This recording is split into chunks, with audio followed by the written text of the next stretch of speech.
હાલ મેં માની લીધું કે તું માતાજીને ને ભગવાનને નથી માનતો, તું કોઈ પણ દેવી દેવતામાં તું નથી, તું એકદમ નાસ્તિક છો. પણ એક વાત કરું ભાઈ બંધોને, તારા બાપ દાદા જે હતા, તમારા વડવા જે હતા ને, એના મગજ કઈ છટકી નતા ગયા.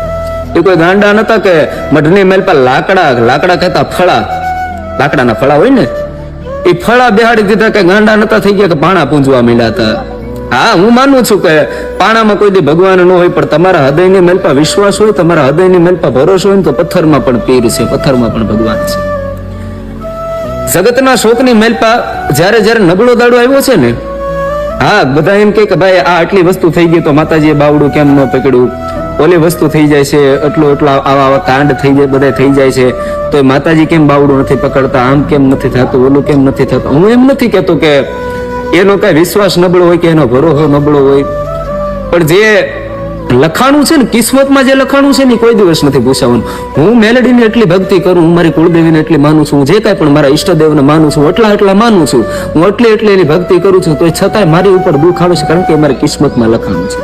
બધા એવી વાતો કરતા હોય કે મેલડી જેની ભેગી હોય એની કિસ્મત હોય, કદાચ ને ખરાબ હોય તો મેલડી બદલી નાખે છે, આમ થઈ જાય તેમ થઈ જાય. એ વાત ખોટી છે. તમારી આ કિસ્મતમાં જે લખાણું છે એ થવાનું જ છે. તમે કદાચ તમારી સામે ખુદ માં મેલડીનું તમે એવું ભજન કરો કે 70 વર્ષની ડોહલડી બને, હાથની મેલ પર લાકડી લઈને તમારે સામે આવીને ઉભી રહી જાય ને, તો તમારા ઉપર જે થવાનું છે એ થવાનું જ છે. એ કોઈ એટલે કોઈ બદલી નથી શકવાનું, કારણ કે ઉપરથી જે લેખ લખાઈને આવ્યા છે ને તમારે ભોગવવા જ પડશે, પછી હારા હોય કે નબળા હોય.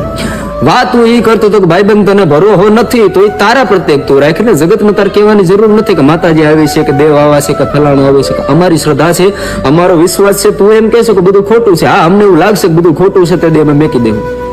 તારે અમને સલાહ દેવાની જરૂર નથી, કે તારે અમને કઈ ધક્કો મારવાની જરૂર નથી ભાઈબંધ.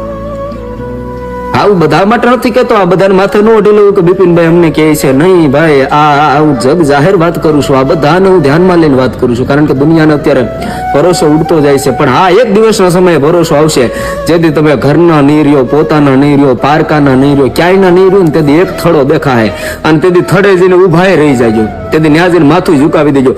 ન્યા માથું ઝુકાવજો, પછી જગતમાં તમારું માથું ઝૂકવા દે તો કંડિયાની કાળી નાગણીને ખોટ પડી જાય ભલા માણસ.